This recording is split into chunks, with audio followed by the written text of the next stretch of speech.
स्वागत है आप सभी का एक बार फिर से आपके अपने चैनल MS स्टडी टॉक्स पर।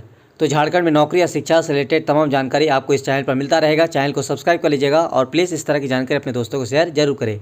तो यहाँ पे हम बात करेंगे JSSC नए नियुक्ति नियमावली, झारखंड की जो नई नियुक्ति नियमावली बनाई गई है उस पर आज झारखंड हाईकोर्ट में सुनवाई होनी थी और सुनवाई हुआ है और क्या कुछ निकल के आया है हाईकोर्ट की तरफ से, इसके बारे में डिटेल्स में जानकारी बताएंगे। साथ ही आप लोगों को शाम तक झारखंड नियोजन नीति पर जो सुप्रीम कोर्ट में सुनवाई चल रही है इसके ऊपर भी वीडियो आएगा, तो वीडियो चैनल के साथ बने रहिएगा, उस पर भी हम पूरी डिटेल्स में जानकारी बताएंगे। लेकिन अभी जो JSSC रूल्स रेगुलेशन यानी जो JSSC की नई नियुक्ति नियमावली बनाई गई है उसमें हाई कोर्ट ने क्या कुछ कहा है और ये चीज़ निकल के आई है कि हिंदी और अंग्रेजी को ऐड करने को लेकर, तो हिंदी भाषा को ऐड करने के पक्ष में सरकार है। तो क्या कुछ अपडेट है, चलिए। जैसा कि आप लोग स्क्रीन पर देख रहे होंगे, JSSC रूल्स संशोधन हाईकोर्ट ने कहा हिंदी और अंग्रेजी को जोड़ा जाना चाहिए। पिटिशनर के वकील ने कहा सरकार हिंदी को जोड़ने के पक्ष में। चलिए देखिए यहाँ पे स्क्रीन पर JSSC नियमावली संशोधन को चुनौती देने वाली अलग अलग याचिकाओं पर झारखंड हाईकोर्ट में सुनवाई हुई। सुनवाई के दौरान अदालत ने इस मामले की अगली सुनवाई के लिए 20 जुलाई की तिथि मुकर्रर की है। यानी झारखंड हाईकोर्ट में JSSC की नई नियुक्ति नियमावली संशोधन को चुनौती देने वाली अलग अलग याचिकाओं पर यहाँ पे सुनवाई हुई है और सुनवाई के दौरान अगली तिथि जो है यहाँ पे एक बार फिर से 20 जुलाई को ही तिथि बढ़ाया गया है। अदालत ने अगली सुनवाई में राज्य सरकार की ओर से उपस्थित अधिवक्ता को सरकार से समुचित दिशा निर्देश लेकर आने का निर्देश दिया है। यानी यहाँ पे राज्य सरकार की ओर से जो अधिवक्ता है मोहन रोहतगी जी, उनको यहाँ पे निर्देश दिया गया है कि सरकार की तरफ से जितने भी दिशा निर्देश है सभी को लेकर यहाँ पे आने के लिए कहा गया। यानी कोर्ट में राज्य सरकार की ओर से वरीय अधिवक्ता मुकुल रोहतगी और पीयूष चित्रेश ने कोर्ट में पक्ष रखा। प्रार्थियों की ओर से अजीत कुमार, अपराजिता भारद्वाज, कुमार हर्ष, कुशल कुमार और ताने सिंह ने अदालत में बहस की।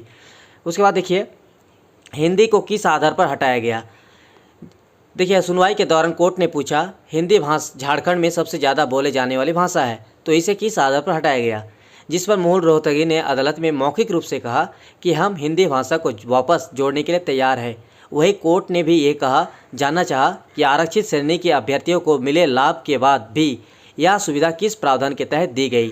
यानी जो हिंदी भाषा को हटा दिया गया है रीजनल लैंग्वेज से, ठीक है, यानी पेपर 1 में तो ये रहेगा ही, लेकिन पेपर 2 से जो हटाया गया है इसी को लेकर यहाँ पे कोर्ट की तरफ से पूछा गया। तो मौखिक रूप से जो वरिष्ठ अधिवक्ता है सरकार की तरफ से मोहन रोहतगी जी ने, उन्होंने अदालत में मौखिक रूप से कहा कि इसको जो हिंदी भाषा को जोड़ने के लिए तैयार है, ठीक है। और साथ ही कोर्ट ने यह भी कहा कि आरक्षित श्रेणी के अभ्यर्थी को जो लाभ दिया जा रहा है किस सुविधा के प्रावधान के अधीन दिया जा रहा है। जैसे आप लोगों को पता होगा कि जो JSSC की नई नियुक्ति नियमावली बनाई गई है उसमें जो आरक्षित कैटेगरी के है उनको यहाँ पे नियम जो है शिथिल रहेंगे। JSSC परीक्षा नियमावली में किया गया संशोधन असंवैधानिक। बता दें कि रश्मि कुमारी, रमेश हांसदा, अभिषेक कुमार दुबे और विकास चौबे ने राज्य सरकार द्वारा JSSC परीक्षा नियमावली में किए गए संशोधन के खिलाफ हाईकोर्ट का दरवाजा खटखटाया है।